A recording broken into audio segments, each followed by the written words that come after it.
तो बच्चों अब हम अपनी अगली यूनिट स्टार्ट करने जा रहे हैं, उसका नाम है रियल नंबर। तो रियल नंबर में सबसे पहली चीज जो हम पढ़ेंगे वो है डिविजिबिलिटी। बच्चों डिविजिबिलिटी आप जानते ही हैं, बचपन से हमने 3-4 ऑपरेटर्स ही तो पढ़े हैं। एक है प्लस, एक है माइनस, एक है मल्टीप्लीकेशन और एक है डिवीजन। तो डिविजिबिलिटी को अब हम थोड़ा सा और डिटेल में डिस्कस करेंगे। तो जैसे हमें कोई दो नंबर दे रखे हैं, जैसे 38 एंड 9। 38 एंड 9 के हमें दो कोई नंबर दे रखे हैं। अब हमसे कहा जाता है इनको दोनों को डिवाइड करना है। तो डिवीजन हम जानते ही हैं, ऐसा कुछ हम स्ट्रक्चर बनाते हैं। यहां अंदर लिखते हैं 38 और यहां लिखते हैं 9 एंड 9 4 जा 36 होता है। इन दोनों को सब्ट्रैक्ट करते हैं तो यहां बचता है 2। तो ये जो कुछ भी मैंने लिखा, इसके अंदर कुछ टर्म्स और हम डिफाइन करते हैं। जैसे ये 38, इस 38 को हम क्या बोलते हैं? इस 38 को हम बोलते हैं डिविडेंट। क्या बोलते हैं? डिविडेंट। ये 9 है, इसको क्या बोलते हैं? डिवाइजर। डिवाइजर। ये जो 2 आ रहा है, ये क्या है? ये 2 है रिमाइंडर। रिमाइंडर। और ये जो 4 आया वो क्या होता है? उसको बोलते हैं हम क्वोशिएंट। क्वोशिएंट। तो ये सिंपल लॉन्ग डिवीजन मेथड है, इसको आप बचपन से पढ़ते आ रहे हैं। आप अराउंड 3rd या 4th क्लास से आपने इस चीज को पढ़ना स्टार्ट कर दिया था। इसी पे बेसिक फॉर्मूला भी है, वो भी आप जानते हैं कि dividend dividend equal to divisor. Divisor into quotient. Quotient quotient plus remainder. Remainder. ये फॉर्मूला भी आपने देख रखा है, dividend equal to divisor into quotient plus remainder. अब हम इस चैप्टर में इसी फॉर्मूले को थोड़ा और डिटेल में एनालाइज करते हैं। तो बच्चों यूक्लिड नाम के एक बहुत ही बड़े मैथमेटिशियन थे, ग्रीक के रहने वाले थे। उन्होंने एक डिवीजन लेमा दिया था। ये जो डिवीजन लेमा था वो कुछ जो अभी हमने ये फॉर्मूला देखा है वैसा ही है। तो देखते हैं यूक्लिड डिवीजन लेमा एक्चुअल में है क्या। यूक्लिड लेमा को हम ऐसा लिखते हैं कि let A and B be any 2 positive integers. A और बी क्या है? कोई भी 2 पॉजिटिव इंटीजर्स हैं। Then there exist unique integer Q and are such that A equal to B Q plus are. और यहां पे कंडीशन भी है कि आर की वैल्यू जो है वो या तो 0 से बड़ी होगी या इक्वल होगी, या फिर आर की वैल्यू जो है वो बी से कम होगी। तो अगर इसको मैं अब इसको थोड़ा आपको जानी पहचानी फैमिलियर सी फॉर्म में लिखना चाहूं तो मैं इसको ऐसा लिखूंगा कुछ कि यहां पर मैंने एक डिवीजन सिंबल बना दिया है और यहां पर मैं लिखूंगा ए, यहां पर मैं लिखूंगा बी, यहां पर आएगा क्यू और इधर इसको सॉल्व करने के बाद यहां पर आएगा रिमाइंडर आर। जाना पहचाना लग रहा है कुछ? ए क्या था यहां पे?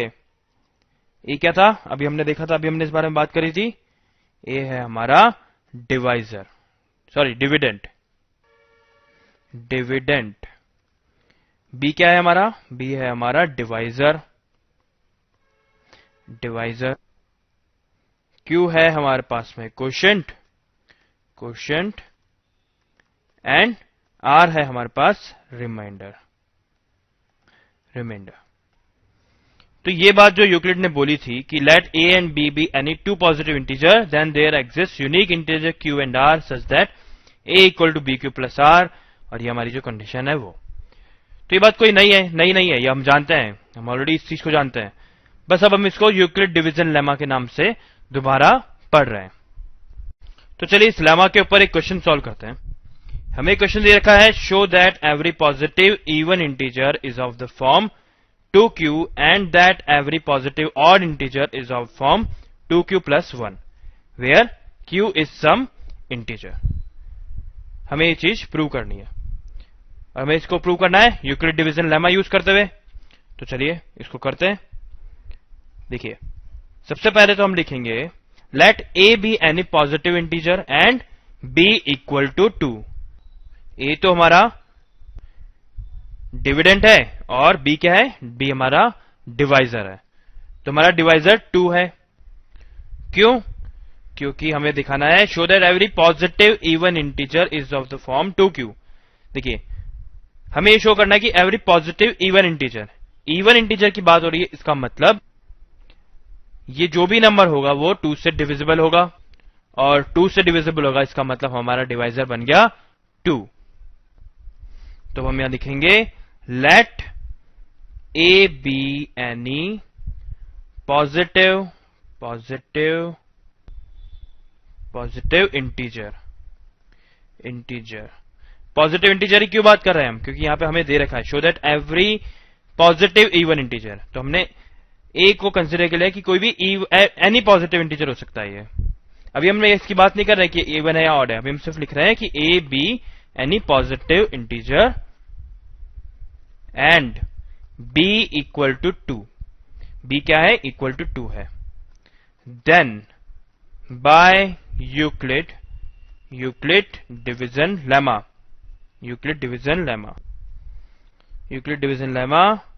there exists integers q and r such that a equal to 2q plus r। और हमारी कंडीशन, ये वाली कंडीशन क्या लग जाएगी यहां पे, 0 is less than equal to r is less than 2। ये हमारी कंडीशन है, ये वाली a equal to B Q plus r. b को तो हमने 2 ले लिया, तो यहां पे आ गया a equal to 2q plus are, और ये हमारी कंडीशन आ गई। अब देखिए हम यहां पे बात करते हैं कि यहां पे जो b है वो b क्या है, b is any positive integer. क्या है, ये इंटीजर है। और अब हमसे कहा जा रहा है कि r की जो वैल्यू है वो 0 से 2 के बीच में है, या तो 0 की इक्वल होगी या फिर वो 1 हो सकती है, पर 2 से तो लेस होगी। अब 2 से लेस तो सिर्फ एक ही इंटीजर हो सकता है, वो है 1। 2 से लेस और 0 से ग्रेटर तो एक ही इंटीजर हो सकता है, और वो हो सकता है 1।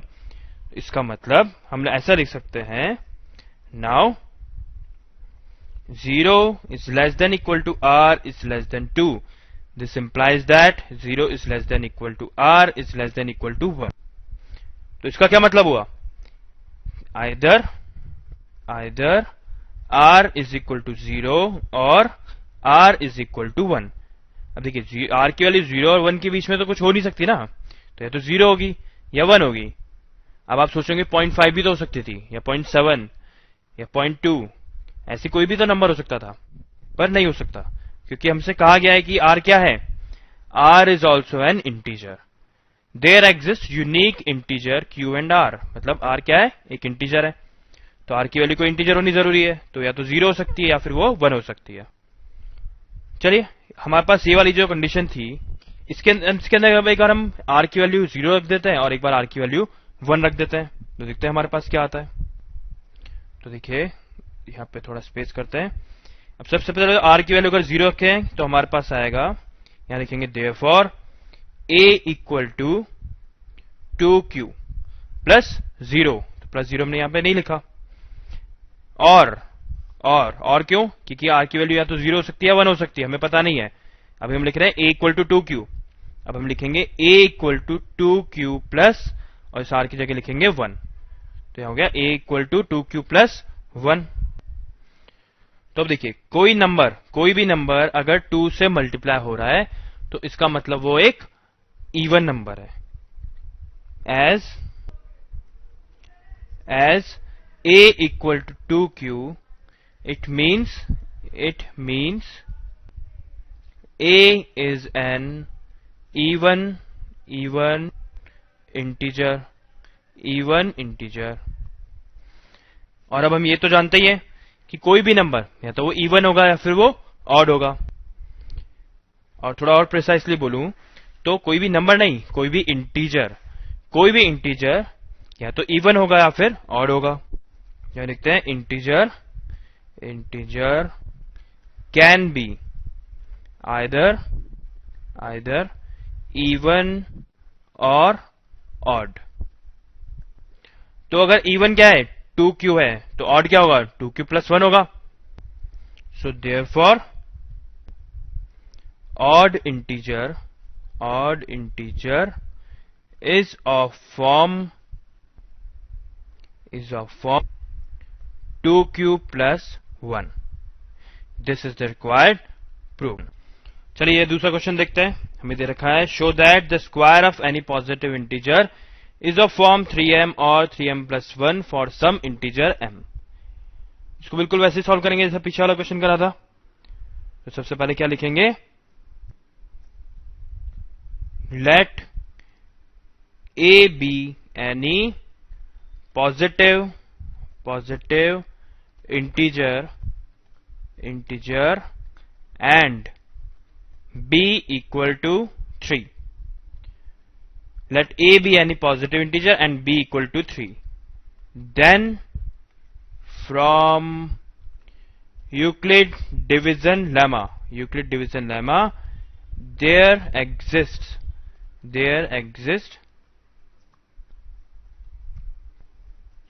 integers q and r such that a equal to b की वैल्यू तो है 3, तो b equal to 3q plus r, where 0 is less than or equal to r is less than b. Sorry, r is greater than or equal to 0 and r is less than b. और b क्या है यहाँ पे, b है हमारे पास में 3.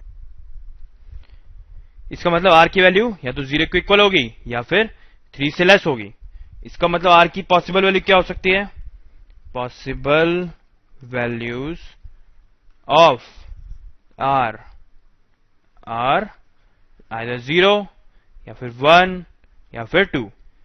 0 की या तो वैल्यू 0 हो सकती है क्योंकि यहां दे रखा है 0 is less than equal to r. इसका मतलब एक वैल्यू r के 0 भी हो सकती है, या फिर 1 हो सकती है क्योंकि 1 0 और 3 के बीच में लाई करता है. वैसे 2 भी हो सकती है क्योंकि 2 भी 0 और 3 के बीच में लाई करता है. पर क्या 3 हो सकती है, 3 नहीं हो सकती क्योंकि यहां पे दे रखा है 3 से लेस होनी चाहिए वैल्यू, इक्वल भी नहीं, 3 से लेस होनी चाहिए वैल्यू. इसका मतलब अगर मैं r की वैल्यू एक बार यहां पे 0 रखूं या फिर एक बार 1 रखूं और एक बार 2 रखूं तो मेरे पास क्या आ जाएगा, therefore a equal to 3q plus 0 and a equal to 3q plus 1 and a equal to 3q plus 2. पर क्वेश्चन में हमसे बात करी गई है कि square of any positive integer का स्क्वायर करना है. तो हम सबसे पहले हमारा केस 1 लेते हैं. केस 1 हमारा कहता है कि a इक्वल टू 3q होगा.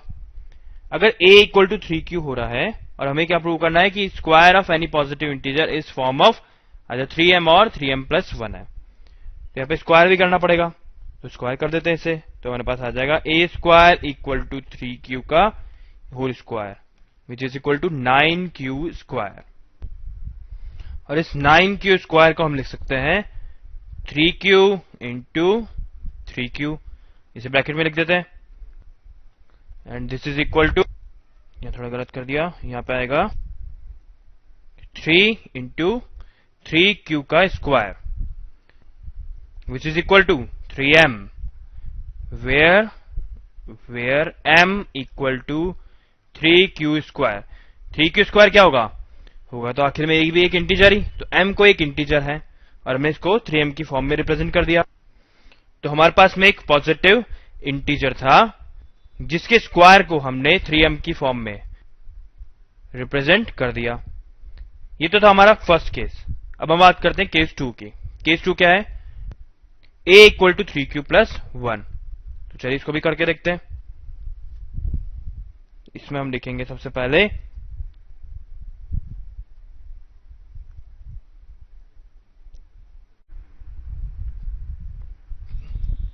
केस 2 और वो क्या है, a equal to 3q plus 1. अब इसका भी स्क्वायर तो करना ही पड़ेगा, तो चलिए स्क्वायर करते हैं. a square equal to 3q plus 1 का whole square which is equal to, इसका स्क्वायर करेंगे तो क्या आएगा 3q का square plus 1 square plus 2 into 3q into 1.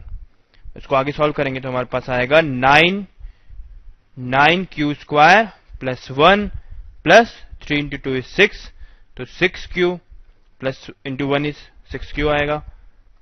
अब इस वाली टर्म में से और इस वाली टर्म में से हम 3q को कॉमन निकाल सकते हैं, तो निकालते हैं। 3q कॉमन निकाला तो यहां पर आ गया 3q प्लस 2 और बाहर आ गया प्लस 1। और अब इस पूरी क्वांटिटी को, ये वाली जो क्वांटिटी है, इसको हम लिख सकते हैं m। m क्यों लिख सकते हैं? क्योंकि m कोई भी एक पॉजिटिव इंटीजर है, और ये क्या बन रहा है? ये भी कोई पॉजिटिव इंटीजर बन रहा है। It means 3 into m plus 1। इसका मतलब है हमने किसी एक और a equal to 3q plus 1 form वाले एक पॉजिटिव इंटीजर को हमने रिप्रेजेंट कर दिया 3m प्लस 1 की फॉर्म में। तो बात करते हैं तीसरे केस की। तीसरा केस क्या है? a equal to 3q plus 2। चलिए इसको करते हैं। a equal to 3q plus 2, case number 3। Case 3 is a equal to 3q plus 2।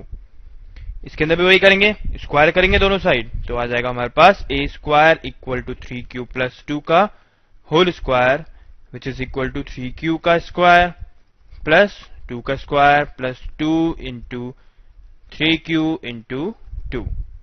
इसको सॉल्व करेंगे तो हमारे पास आएगा 9q square plus 4 plus 3 into 2 is 6, 6 into 2 is 12q।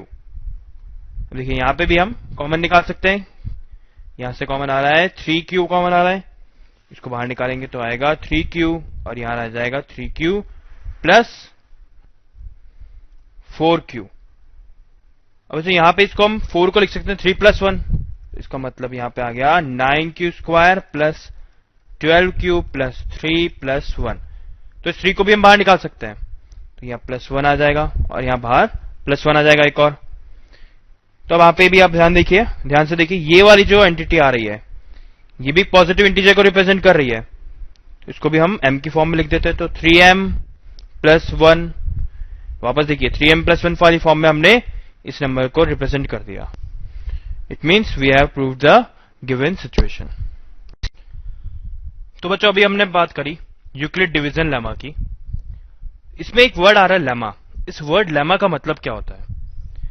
Lemma का मतलब होता है a proven statement which is used to prove another statement.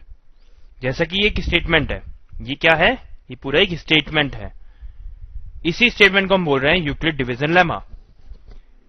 हमने इस स्टेटमेंट की हेल्प से दूसरे स्टेटमेंट्स को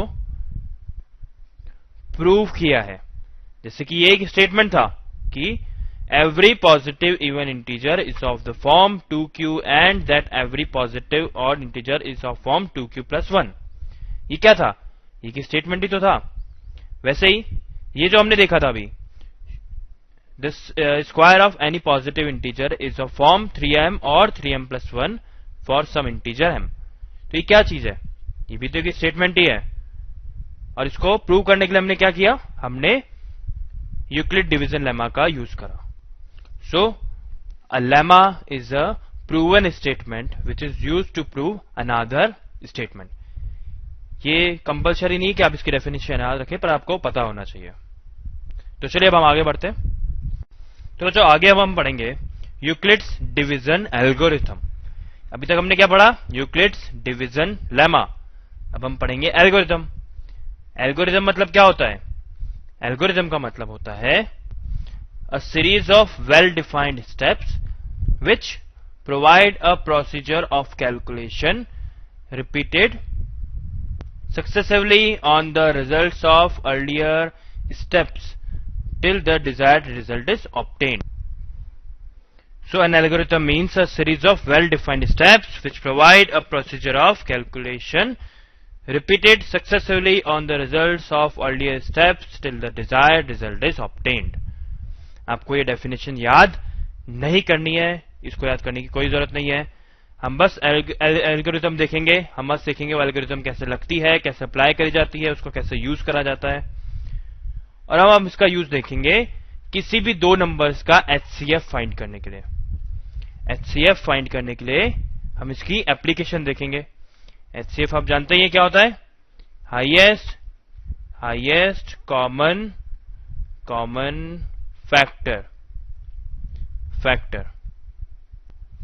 इसको कुछ लोग जी सी डी के भी नाम से जानते हैं। तो चलिए पहले तो हम ये देखते हैं कि आज तक हम एचसीएफ कैसे निकालते थे। आज तक हम किसी भी दो नंबर का एचसीएफ कैसे निकालते आए हैं। तो सपोज हमारे पास दो नंबर है, पहला नंबर है 117 और दूसरा नंबर है हमारे पास में 45। अब हमसे कहा जाता है कि इसका एचसीएफ निकालना है, इन दोनों नंबर्स का हमें एचसीएफ निकालना है। तो कैसे निकालते थे एचसीएफ? सबसे पहले कुछ ऐसी टेबल बनाते थे, यहां पे लिखेंगे हम 117 और यहां पे लिखेंगे 45। अब ऐसा कौन सा नंबर है, ऐसा कौन सा स्मॉलेस्ट प्राइम नंबर है जो इन दोनों ही नंबर्स को डिवाइड करता हो? तो 117 और 45 दोनों 3 की टेबल में आते हैं, इसको 3 से डिवाइड कर देते हैं। 3 से डिवाइड करेंगे तो यहां पे आएगा 3 and 9 और यहां पे आ जाएगा 15। अब देखिए वापस से 3 से डिविजिबल हो रहे हैं, दोनों ही नंबर 3 से डिविजिबल हो रहे हैं। तो 3 1 and 3 and 3 5 15। अब ये आगे और डिवाइड हो सकते हैं किसी भी नंबर से, किसी कॉमन नंबर से? बिल्कुल नहीं हो सकते, दोनों ही किसी भी कॉमन नंबर से डिवाइड नहीं हो रहे हैं। इसका मतलब हमारा जो एचसीएफ आया है वो है 3 into 3 which is 9। तो हमारा एचसीएफ क्या आ गया? हमारा एचसीएफ आ गया है 9। अब जो एचसीएफ हमने इस वाले मेथड से निकाला है इन दो नंबर्स का, वही एचसीएफ अब हम यूक्लिड्स डिवीजन एल्गोरिथम यूज करते हुए निकालेंगे। तो चलिए देखते हैं यूक्लिड डिवीजन एल्गोरिथम आखिर है क्या। तो देखिए अभी हमने डिवीजन लेमा की बात करी थी, तब हमने कुछ ऐसा लिखा था कि a equal to B Q plus r, ऐसा कुछ होता है, ये हमने पढ़ा था, याद भी होगा आपको। अब देखिए यहां पे हम ऐसा अज्यूम करते हैं कि हमारा a जो है वो तो हमारी बड़ी वाली क्वांटिटी विच इज 117 और b क्या है? b है हमारा 45। अब हमें q और r फाइंड करना है, q और r फाइंड करना है। तो वो कैसे फाइंड करेंगे? बहुत सिंपल सी बात है, इनको डिवाइड कर लेते हैं। देखिए हम डिवाइड करेंगे 117 को 45 से, तो कैसे करेंगे? 45 into 2 is 90। तो हमारे पास बचा यहां पे 27। क्वेश्चन आ रहा है 2, रिमाइंडर आ रहा है 27। बस इसको यहां लिख लेते हैं। तो इसको यहां लिखेंगे तो 45 into 2 plus 27। तो चलिए अब देखिए इस 117 की जगह हम इस 45 को यहां पे शिफ्ट कर देते हैं और इस 45 की जगह हम इस 27 को यहां शिफ्ट कर देते हैं। फिर हम वापस से q और r की वैल्यू फाइंड आउट करते हैं।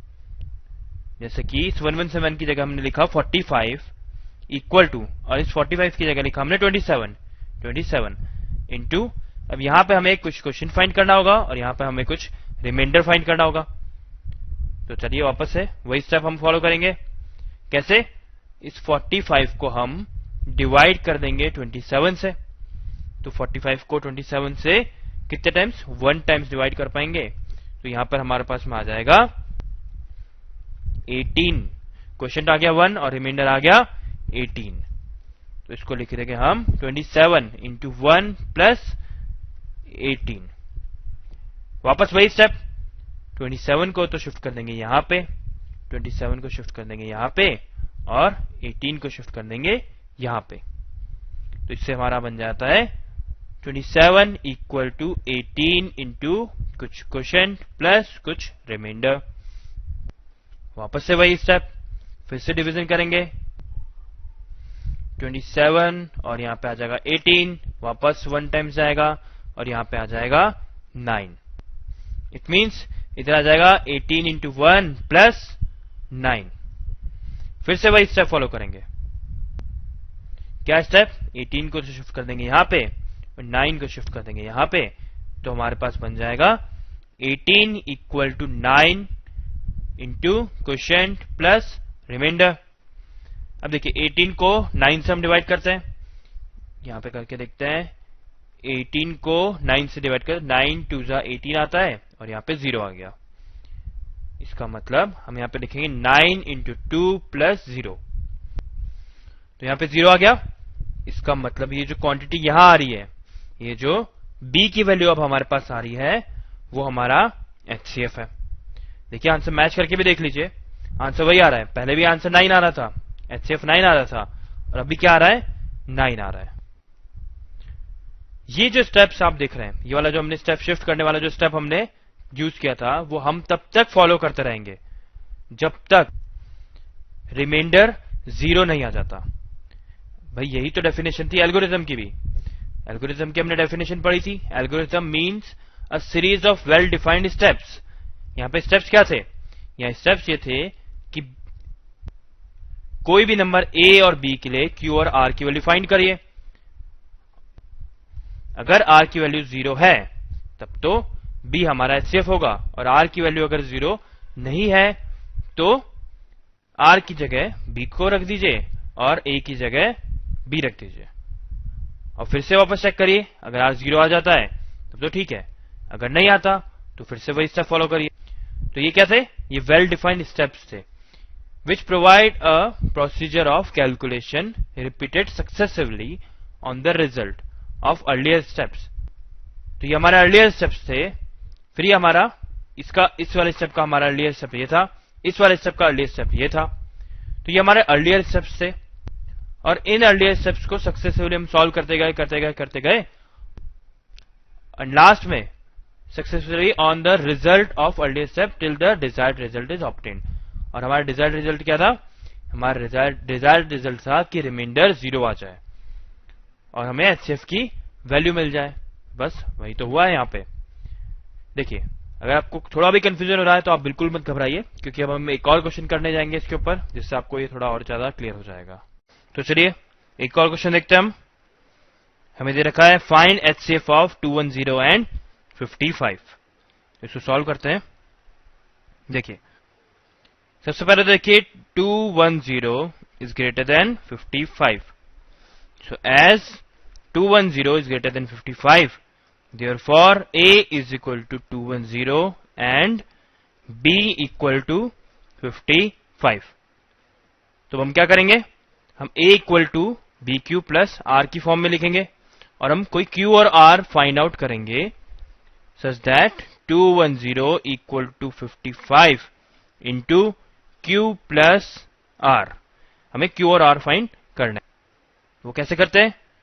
210 को डिवाइड कर देते हैं 55 से, तो 55 इंटू 3 इज 165, और हमारा रिमाइंडर बचेगा 45।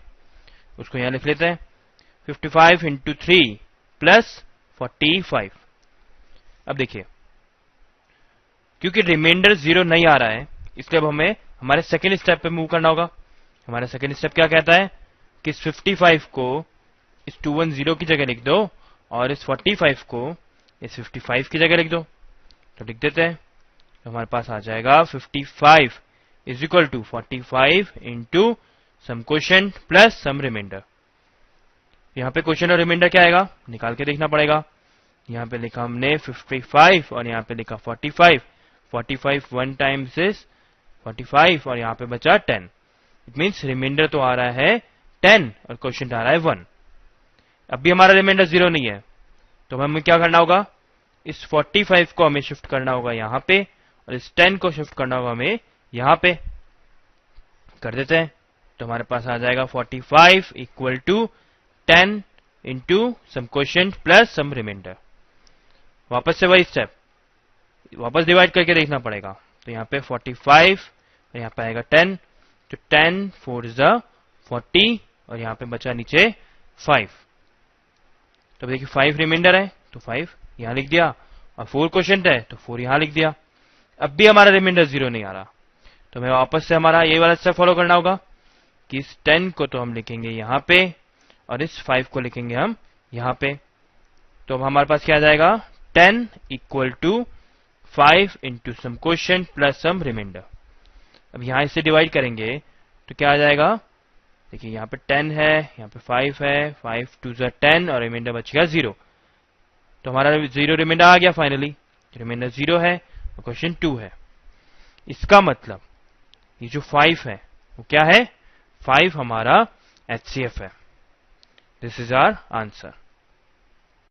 तो बच्चों, अब तक हमने बात करी यूक्लिड डिवीजन लेमा की, यूक्लिड डिवीजन एल्गोरिथम की, और उसके बाद में हमने उसकी एप्लीकेशन देखी जिसमें हमने HCF फाइंड आउट करा था। अब हम इस चैप्टर के दूसरे पार्ट में जंप कर रहे हैं, जिसमें हम फंडामेंटल थ्योरम अरिथमेटिक्स पढ़ेंगे। तो इससे पहले हम जाने कि फंडामेंटल थ्योरम क्या है, हम देखेंगे कि प्राइम नंबर